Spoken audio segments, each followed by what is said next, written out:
There are moments of pure, unadulterated magic in this hobby. Right then was one of them. My voice, my little 5-watt signal, was doing the celestial equivalent of skipping a stone across a pond. It bounced off the E-layer of the ionosphere somewhere over the Pacific, took another graceful hop, and landed gently in a meticulously manicured garden in Kyoto, Japan. I was talking to a retired professor named Kenji, call sign JL3KGU. He was telling me about the delicate art of pruning a 200-year-old bonsai juniper, his voice a soothing crackle through my headphones. In return, I was telling him about my ongoing, and largely failing, battle to grow a decent tomato in the unforgiving soil of my suburban American yard. For that small slice of time, the 6,000 miles between us evaporated. The world felt small, knowable, and deeply connected. "The key, Frank-san," Kenji crackled, "is patience, and very sharp shears. You cannot force the branch. You must understand where it wishes to go." Wise words, I thought, that could probably be applied to more than just gardening. I leaned back in my chair, the warm glow of my ICOM 7300's display illuminating my little office, my sanctuary. "I think my problem is less about patience and more about slugs, Kenji," I said with a laugh. "Big, fat American slugs." He chuckled, a sound like static clearing from the line. It was perfect. It was peace. And of course, that's when I saw her. I glanced out my second-story window, which overlooks my modest backyard and the cul-de-sac beyond. There, on the pristine public sidewalk, stood Brenda Clark. She wasn't moving. She was posed, hands on her hips, head tilted back, staring at the 40-foot vertical antenna in my backyard, with an expression one might normally reserve for a pile of burning tires on their wedding day. In her left hand, held tight against her side like a riot shield, was the binder. The binder was a 3-inch, D-ringed behemoth of brilliant white vinyl. It contained the collected wisdom and divine edicts of the Harmony Creek Estates Homeowners Association, of which Brenda was the newly and very proudly elected president. A wave of dread washed over me, instantly eclipsing the zen-like calm of my chat with Kenji. "Kenji, my friend," I said, leaning into the microphone, "I've got a situation developing here. A local disturbance. I have to sign off." "Understood, Frank-san," he replied. "Beware the slugs. JL3KGU, clear." "K1FT, clear," I said, cutting the power to the transceiver. I watched as Brenda made a small, decisive note on a clipboard she'd somehow materialized, then turned and marched away, her sensible shoes clicking with righteous purpose on the concrete. Little did I know she wasn't just taking notes. She was declaring war. And I, in my blissful ignorance, thought it was a war that would be fought with paper. My war with Brenda Clark, HOA president and defender of all things beige, had begun 3 weeks earlier, not with a bang, but with a piece of high-gloss cardstock slipped under my door. It was titled, "A Friendly Reminder About Community Aesthetics," and featured a clip art picture of a smiling, ethnically ambiguous family standing in front of a cookie-cutter house that looked suspiciously like mine, minus the 40-foot aluminum pole in the backyard. I treated it with the respect it deserved. I used it as a coaster and promptly forgot about it.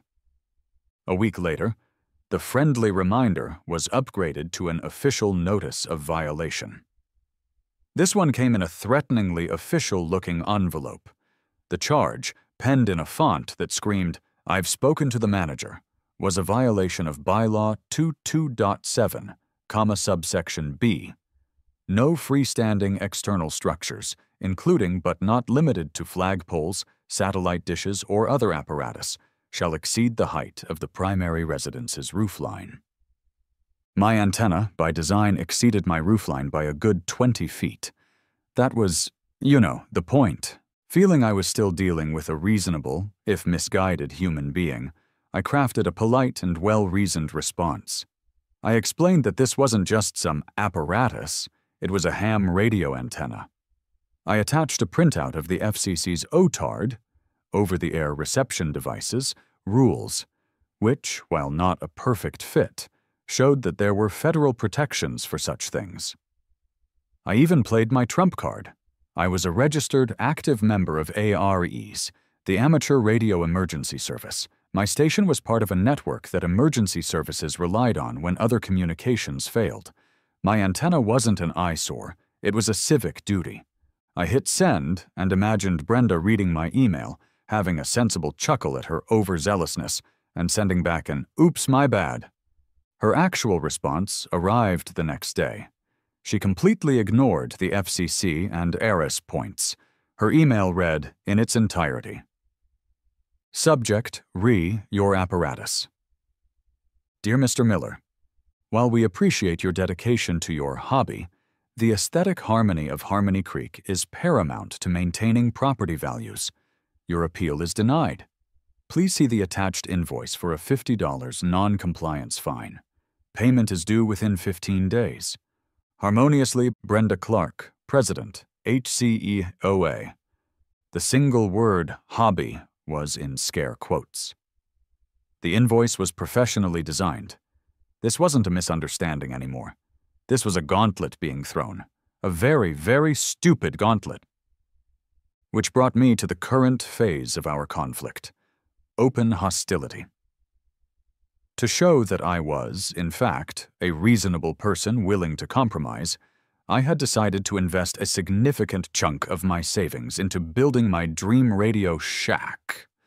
A dedicated, soundproofed 10x12 shed in the backyard where I could move all my equipment. It was a peace offering of sorts. See? I'm containing the hobby. It won't spill out. The men I hired for the job were Dave and Gary of Solid Rock Construction. They arrived the morning after my final tense standoff with Brenda on the sidewalk. Dave, the owner and mouthpiece of the operation, was a barrel-chested man with a kind face and a perpetual air of mild confusion. Gary, his brother-in-law and the silent muscle, communicated primarily through a series of elaborate grunts and the occasional world-weary sigh. So, let me get this straight, Dave said, looking at the plans I'd drawn up. 10 by 12, concrete slab foundation, fully insulated, dedicated 220-volt line, and acoustic soundproofing panels on the walls. It's a nicer setup than my first apartment. This is for work. Sort of, I said, trying to sound casual. It's a radio shack, for my ham radio. Dave nodded slowly, processing this. Right, radio like for truckers? Keeping an eye out for Smokey? Not exactly, I explained patiently. Think bigger, more global. I use it to talk to people in other countries. Or, in a serious emergency, it functions as a communication hub for disaster relief when cell phones and the internet are down. Dave and Gary both looked from me to the gleaming 40-foot antenna that was the source of all my woes. Gary jabbed a thick thumb towards it. That thing legal? He grunted. That, I said with a sigh, is a question that is about to become the central, unifying theme of my entire week. I wish I'd known how true that was. That evening, after Dave and Gary had left, I found a note taped to my front door. It wasn't folded. It was presented flat for maximum impact. The font was a crisp, commanding Times New Roman. It was from Brenda. Mr. Miller, per our previous communications and your continued non-compliance, please be advised that the unauthorized apparatus will be removed by an HOA-sanctioned contractor tomorrow morning at 10 a.m. to restore aesthetic harmony. Any interference will be documented. We trust this resolves the matter. Have a harmonious day. I read it twice. Then I started to laugh. A deep, genuine belly laugh.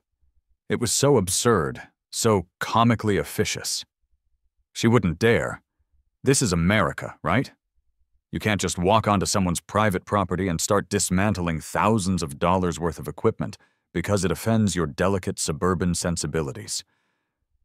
That's what I told myself as I crumpled the note and tossed it in the recycling bin. That's what I believed as I fired up my radio later that night for a pleasant chat with a guy in Italy about pasta sauces. I was, as the kids say, catastrophically and spectacularly wrong. The next morning, at precisely 10 a.m., I was on a mind-numbing Zoom call for my IT job, discussing synergy and leveraging core competencies or some other corporate nonsense. I was halfway through a sip of lukewarm coffee when a flicker of movement in the backyard caught my eye. And there she was. Brenda Clark stood on my lawn like a conquering general, hands clasped behind her back, nodding with grim satisfaction. Beside her was a scrawny man in a faded green t-shirt that read Lawn and Order. He was holding a pair of 3-foot bolt cutters. My brain took a solid 2 seconds to process the scene. The coffee mug slipped from my hand and shattered on the floor. "No," I whispered. I scrambled up from my desk, knocking my chair over, and sprinted for the back door, fumbling with the lock. "Brenda!" I screamed, my voice cracking. "What the hell are you doing?" I burst out onto the patio just as the man from Lawn and Order reached up and placed the jaws of the cutters around the thick, stainless steel turnbuckle of the main guy wire. From my perspective, everything went into slow motion. I saw the muscles in his thin arms tense. I saw the slow, inexorable closing of the cutter's jaws. Snip. The sound was shockingly loud in the quiet morning air. A guy wire, now free of its tension, whipped through the air with a vicious hiss. Before I could take another step, he'd moved to the second anchor point. Snip. The great antenna, my beautiful DX commander, my link to the world, let out a mournful, metallic groan. For a half-second, it hung there, suspended against the blue sky, as if contemplating its fate. Then, with a gathering, sickening momentum, it began to topple. It fell with a grace that belied its size, a silent, silver giant succumbing to gravity. It crashed directly onto my award-winning peace roses, reducing them to a shower of pink petals and thorny stems. The tip of the antenna then connected squarely with the tacky plastic flamingo my Aunt Carol had given me as a housewarming gift. The flamingo, which had survived 3 winters, exploded into a dozen pieces of hot pink shrapnel. I stood on my patio, breathless and shaking with a rage so pure it felt like a religious experience. Brenda, for her part, didn't even look at me. She made a crisp checkmark on her clipboard. "Good morning, Frank," she said, her voice dripping with condescending calm. "The rectification is proceeding on schedule, and for the record, the flamingo was in violation of the approved lawn ornament list, subsection G, so this is really a 2-for-1. "You are a lunatic!" I roared, finally finding my voice. "I'm calling the cops!" "That would be your prerogative," she sniffed. "Though I assure you, the HOA's legal counsel has confirmed we are well within our rights as outlined in the covenants you agreed to when you purchased your home." It was as we were screaming at each other, me a torrent of incoherent rage and her a steady stream of legalese, that we heard it. A faint siren. "See?" I yelled, pointing a trembling finger at her. "That's for you. Vandalism, destruction of property." But the siren didn't fade. It grew louder. And it wasn't a single siren. It was a chorus, a symphony of wails and yelps, growing closer at an alarming rate. We both stopped yelling and looked towards the street. A police car I was expecting, maybe 2. What I was not expecting was a convoy. First, a gleaming black Chevrolet Suburban with tinted windows shot into our cul-de-sac, its lights flashing silently. It was followed immediately by 2 more, identical SUVs. They fanned out, blocking the entrance to the street. Bringing up the rear was a large white communications van, the kind you see at news scenes, with a dozen antennas and a satellite dish already starting to pivot on its roof. Doors flew open, and men and women in dark blue tactical pants and jackets emblazoned with yellow FEMA and DRT logos spilled out. They moved with an unnerving, practiced urgency, not running, but striding with purpose. They carried pelican cases and spools of cable. They weren't responding to a 911 call. They were deploying. The lead agent, a man with a square jaw and cold, determined eyes, headed straight for my backyard. He completely ignored Brenda and me and walked directly to the wreckage of my antenna, crouching down to inspect the severed cables. Frankie, my neighbor to the left, a retiree who spent most of his day polishing his vintage Camaro, was already on his porch, his jaw slack. On the right, the curtains in Mrs. Gable's window were pulled back just enough to see her wide, terrified eyes. My rage had instantly evaporated, replaced by a profound and total state of confusion. Brenda's smugness had also vanished, her face a mask of bafflement. Her clipboard hung limply at her side. The square-jawed agent stood up, his gaze finally falling on me. He strode over, his boots making decisive crunching sounds on my long overdue-for-a-mow lawn. "Are you the operator of this station?" he asked, his voice low and urgent. "Are you Kilo 1 Franklin Tango?" My mouth was dry. I managed a weak nod. Yes, that's me, Frank Miller." "Agent Thorne, FEMA Regional Communications Task Force," he said, not offering a hand. "Sir, your node just went dark. The entire ARE's District 5 emergency net went down with it. The system registered a catastrophic failure at this geographic coordinate. We have no comms with anyone east of here. Do you have a sitrep? What's the nature of the event? Is it seismic, a solar flare, an EMP blast?" I stared at him. Then my gaze drifted to the bolt cutters still lying in the grass. Then to Brenda, who looked like she was trying to mentally will herself into another dimension. I turned back to Agent Thorne, the gravity of the situation crashing down on me like a 40-foot antenna. "The event?" I said, my voice barely a whisper. "The event is about 5'4", has a terrible haircut, and thinks my antenna clashes with her petunias." Thorne's steely gaze followed mine to Brenda. He didn't seem to understand. "Ma'am, did you witness the event?" Brenda stammered. "I am the event?" It came out as a question. Agent Thorne's face hardened. He clearly thought she was a shell-shocked civilian talking nonsense. He turned back to me. "Sir, my team needs to set up a mobile command here. We need to assess the damage to the grid." Before I could respond, a standard-issue police cruiser finally arrived, pulling up behind the FEMA convoy. The two officers who got out looked as confused as I felt. One was older, with the weary, seen-it-all posture of a man just a few years from a pension. The other was young, barely out of his 20s, with a crisp uniform and an eager, slightly overwhelmed expression. The older one, whose name tag read Miller, a good omen, I hoped, approached me. "Okay, sir.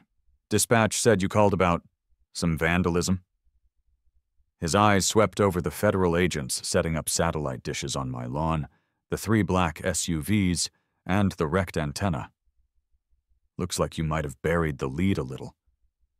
"Officer!" Brenda shrieked, suddenly finding her voice again. "Thank goodness. This man," she pointed at me, "had an unauthorized structure on his property. I had it removed per the HOA covenants, and now these people are trespassing." Agent Thorne strode over, his presence radiating an authority that dwarfed Brenda's. "Officers, this is a federally supervised incident scene. This area is now under the operational control of FEMA. Who's in charge here?" Officer Miller sighed, a long, deep, soulful sound. He slowly took off his sunglasses and rubbed the bridge of his nose. "Son," he said, looking from Thorne to me to Brenda. "That is an excellent question." As if on cue, a final vehicle rumbled up the street and parked behind the police cruiser. It was the battered but trusty Ford F-150 belonging to Solid Rock Construction. Dave and Gary got out, tool belts on, ready for a day of honest work. They stopped dead in the street, taking in the scene. The FEMA van, the SUVs, the cops, the crowd of neighbors who were now openly gathered on their lawns. Dave walked cautiously towards the controlled chaos of my front yard, a tape measure in his hand looking absurdly inadequate. "Frank," he called out, his voice tentative. "Hey, looks like you got a situation here. Is this a bad time to talk about foundation pouring?" Gary, standing by the truck, just shook his head slowly and uttered a single, prophetic grunt. "Trouble." I looked at the tableau. A cop who thought he was here for a broken flamingo, a federal agent who thought the apocalypse had started in my backyard, an HOA president who was about to learn the profound difference between a neighborhood bylaw and federal law, and two contractors who just wanted to build a shed. And me. I was the schmuck in the middle of it all. "Dave," I said, a strange, hysterical calm washing over me. "You are not going to believe this." The next hour was a masterclass in bureaucratic chaos. Agent Thorne's team had turned my front lawn into a miniature NORAD. Cables snaked across the grass, connecting laptops to inscrutable black boxes that hummed with ominous energy. A young agent with an earpiece was pacing back and forth, speaking in a torrent of acronyms. "Echo Charlie C is dark. Repeat, the ECC is dark. We have no handshake with Skyhook Command. Stand by for manual uplink." Agent Thorne was grilling me, trying to understand how his entire multi-million-dollar emergency network had been decapitated. "So, let me get this straight, Mr. Miller," he said, pinching the bridge of his nose in a gesture I was starting to see a lot of today. "Your antenna, which is a registered ARES primary relay node, was physically severed. By her?" He jabbed a thumb towards Brenda, who was being interviewed by the rookie cop, Officer Davis. "She hired a guy from Lawn and Order," I confirmed, "with bolt cutters." "Lawn and Order," Thorne repeated, deadpan. He looked like his brain was refusing to process the input. Meanwhile, Officer Miller, my new favorite person in the world, was trying to take my official statement while simultaneously fending off Brenda. And then she said the flamingo was a violation too, I was explaining. Miller sighed. "A flamingo. It was a gift from my aunt." Brenda, having temporarily escaped Officer Davis's earnest questioning, marched over. "It was tacky and unapproved. Officer, this is a simple civil matter of covenant enforcement. I have the documentation right here." She thrust the binder at him. Miller held up a hand. "Ma'am, with all due respect, that man over there," he nodded at Thorne, "thinks a Russian satellite just fell on your neighborhood. Your covenant issue is going to have to take a number." The best part was Dave and Gary. They were standing near their truck, watching the whole circus with a mixture of awe and terror. I walked over to them, feeling a need to connect with someone who was still operating in the real world. "So," Dave said, "let me see if I got this. That lady cut down your antenna, and now the government thinks Godzilla is coming?" "That's the gist of it, yeah," I said. "Huh," Dave said. He exchanged a look with Gary. "So, the shed. We still doing that today? 'Cause our quote didn't really factor in, you know." He gestured vaguely at the FEMA command post. "So, a federal disaster area.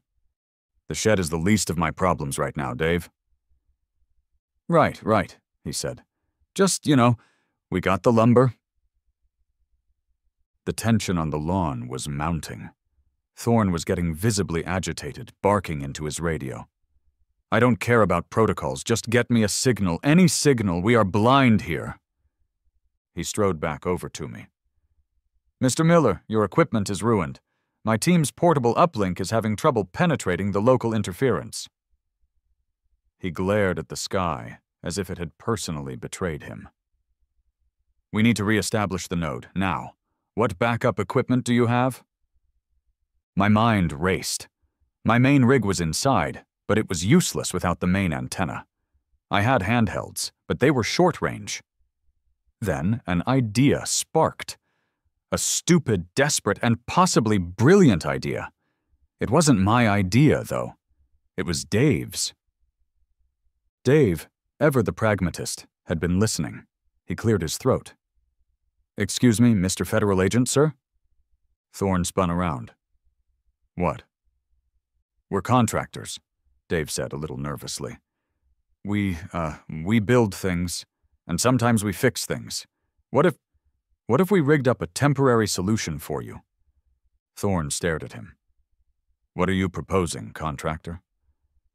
"Well," Dave said, gaining confidence, "Gary and we got a whole truck full of copper pipe for a plumbing job next week. We could probably fashion a makeshift vertical dipole antenna.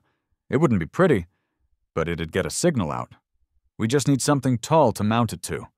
Something non-conductive at the base." And as one, every single person on that lawn, me, Thorne, his agents, Miller, Davis, Dave, Gary, and the entire gallery of nosy neighbors, slowly turned their heads and looked 2 houses down. They looked at Mr. Henderson's yard, and at the magnificent, gleaming, 30-foot aluminum flagpole that stood proudly in the center of his perfectly manicured lawn. The negotiation with Mr. Henderson, a fiercely patriotic man who flew a flag so large it was rumored to affect local weather patterns, was a delicate affair. It took Officer Davis calling him a true American hero in this time of national crisis, and Agent Thorne gravely explaining that the continuity of government may depend on it. But he finally, reluctantly, agreed. What followed was one of the most surreal construction projects in human history. Dave and Gary, now deputized as federal emergency contractors, sprang into action. They were up on ladders, strapping lengths of copper pipe to the flagpole with an alarming quantity of heavy-duty zip ties and half a roll of Gorilla Tape. It was a monstrosity. A hideous Frankenstein's monster of an antenna, clinging to the symbol of American freedom like a metallic parasite. I stood back and watched, a weird sense of pride swelling in my chest. It was the ugliest antenna ever created, and it was my masterpiece. But one person did not share my appreciation. Brenda, who had been stewing this whole time, finally reached her breaking point. To her, this wasn't an emergency solution. This was the construction of a new, even more hideous, and completely unapproved structure. This was the ultimate violation. She broke through the informal perimeter of agents and cops and marched towards the scene of the crime, her face a thundercloud of pure fury. She held the binder not like a shield anymore, but like a weapon. "Stop!" she screamed, her voice echoing across the cul-de-sac. "Stop this immediately. This is a flagrant violation of Section 14.8 of the Harmony Creek Estates Covenants. Flagpoles are to be used for the display of the American flag only.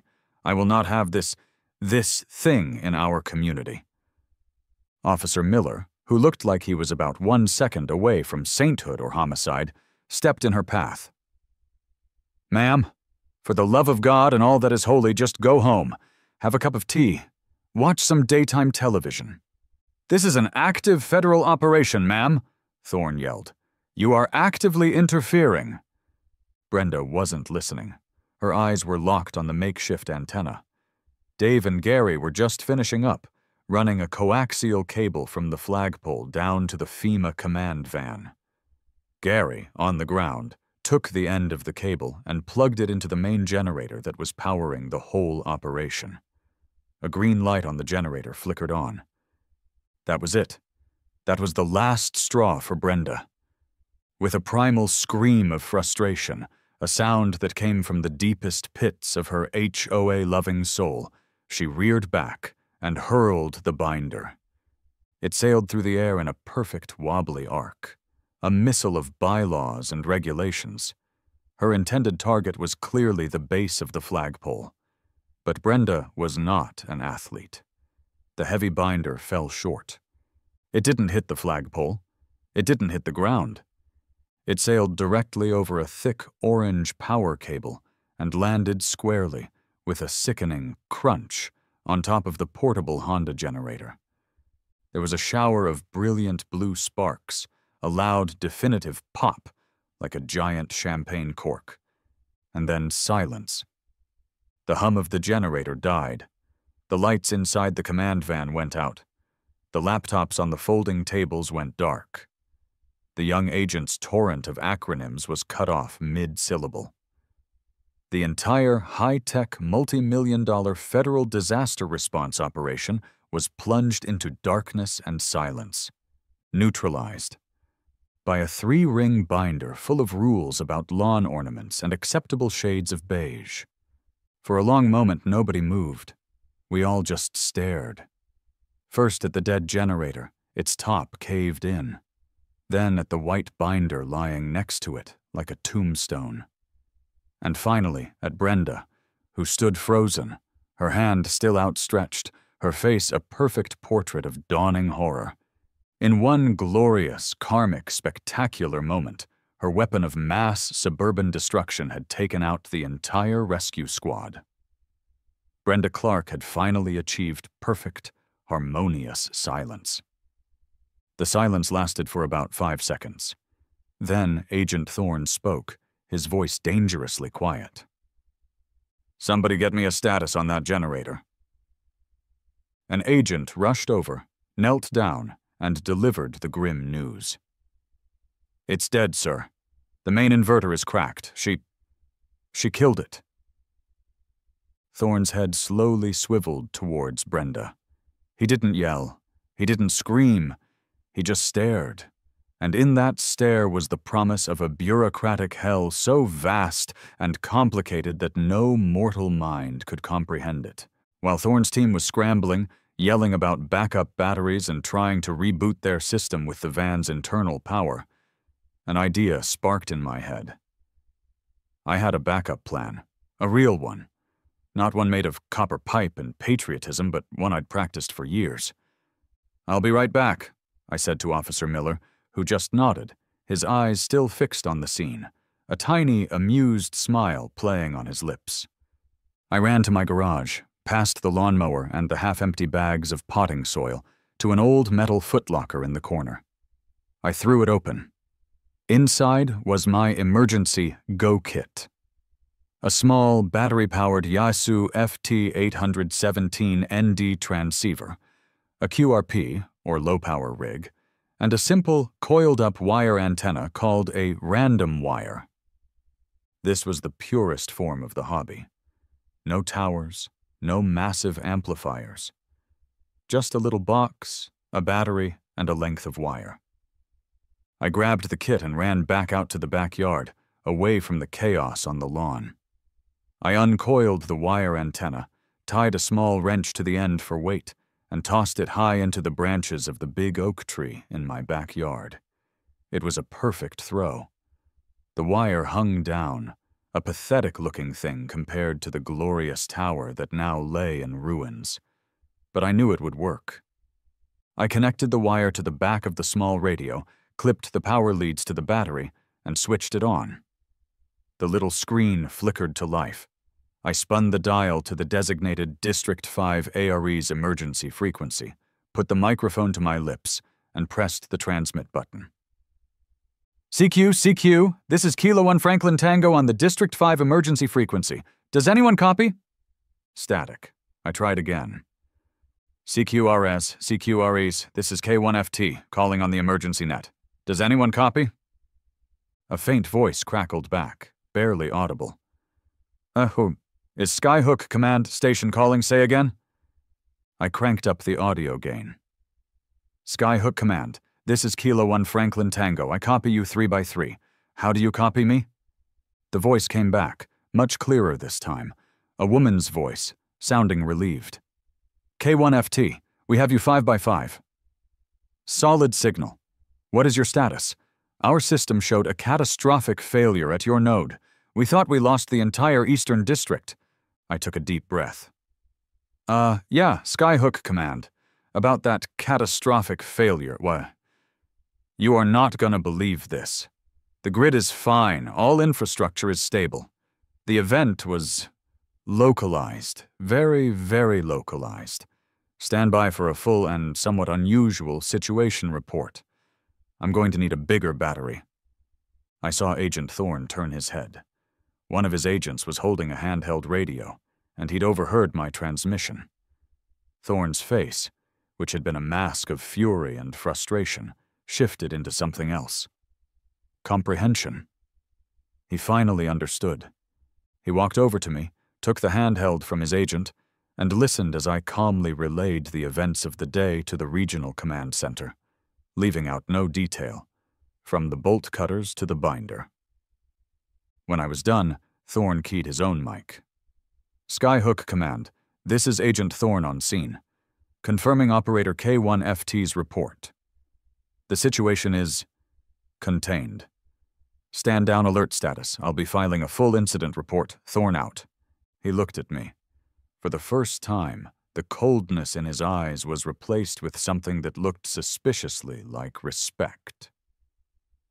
Nice work, Miller, he grunted. Then his face went cold again. He turned, his gaze sweeping over the scene until it landed on Brenda, who was now sitting on the curb, being gently questioned by Officer Davis, who seemed to be asking her to spell covenants. Thorne marched over to her, his boots crunching on the asphalt. The bureaucratic reckoning had arrived. I was too far away to hear everything, but I caught certain phrases that drifted across the lawn on the breeze, phrases that were more terrifying than any curse word. Tampering with critical federal emergency communications infrastructure. Title 18, Section 1362 of the U.S. Code. Aiding and abetting a communications blackout during a simulated emergency drill, which carries the same penalty as a real one. And the paperwork, ma'am, I heard him say with a chilling clarity. My God, the paperwork you're going to be filing. You'll be filling out forms in triplicate until you're 90. Brenda had gone pale. The binder lay forgotten on the ground, its power utterly broken. Officer Miller, my hero, sauntered over, his ticket book in hand. He had a renewed sense of purpose.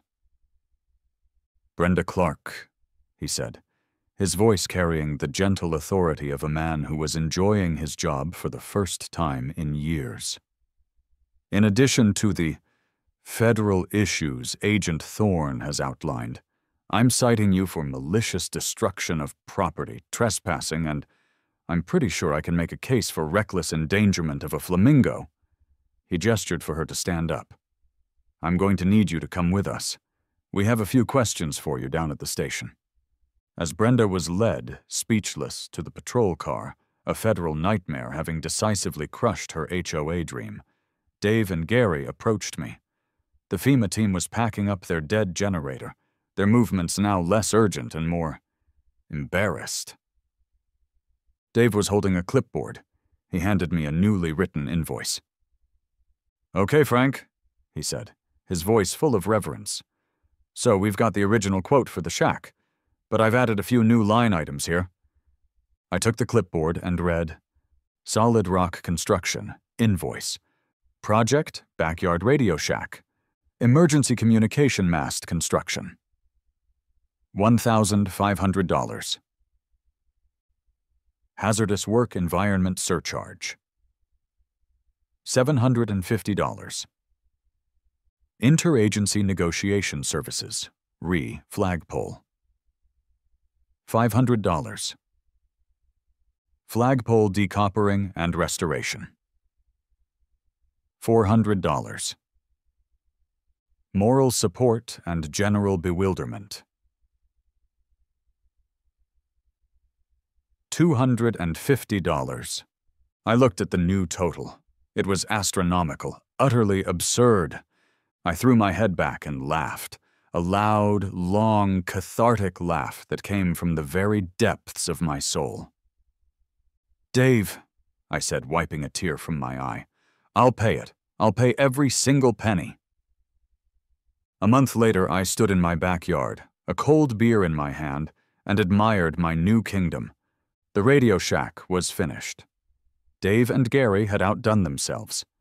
It was a masterpiece of suburban architecture, perfectly insulated, beautifully wired, and smelling faintly of sawdust and victory. But the shack wasn't the main attraction. In the center of my yard, where the roses and the flamingo had once stood, was a new antenna. It wasn't a humble vertical. It was a glorious, gleaming 50-foot commercial-grade tower cemented into a concrete base the size of a smart car. It was an absolute titan, a middle finger to the heavens, and 10 times more of an eyesore than the first one had ever been. It was beautiful. Tacked to the base of the tower, sealed inside a waterproof sleeve, was a laminated letter. It was from the Department of Homeland Security and FEMA's regional office. It officially designated the property at my address as a critical civilian emergency communications relay node. It concluded with a sentence, written in bold, that I had come to cherish. Any attempt by state, local, or private entities to alter, move, or remove this federally protected installation is a violation of federal law and will be prosecuted to the fullest extent. The HOA had been sent a certified copy. Brenda, I'd heard through the grapevine, had resigned her presidency, sold her house in a week, and moved to a condo with no lawn. I smiled, took a sip of my beer, and went inside my new shack. The equipment glowed. The air was cool. The world was at my fingertips. I switched on my radio, the big tower outside giving me a signal so clear it felt like I could hear ants walking in Antarctica. I was spinning the dial when a faint, nervous voice came over the local repeater, a channel for short-range chatter. Kilo 1 Franklin Tango. This is Bob. Kilo Delta 9 Bravo Charlie Bravo Point from down the street. Do you copy?" I recognized the name instantly.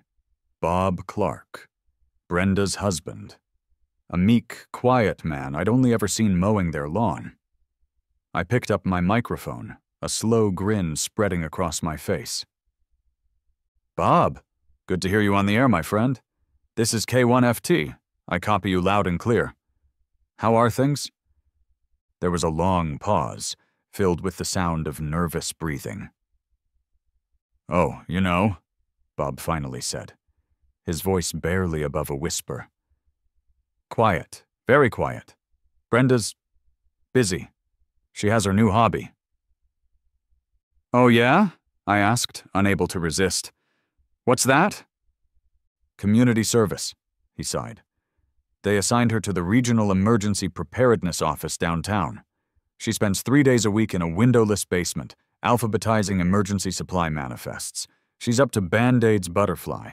Anyway, she wanted me to ask. Just hypothetically." "Hypothetically," I repeated, leaning back in my brand-new office chair. "What's a good starter antenna for a beginner?" he squeaked. "One that, doesn't violate any federal laws?" I looked around my perfect Radio Shack. I looked out the window at my magnificent, federally protected tower. I looked at the glowing dials of my transceiver, a gateway to a world of endless, harmonious conversation. I keyed the microphone, my voice smooth and full of magnanimous warmth. "Bob, my friend," I said, "tell her I've got a few ideas. Let's talk."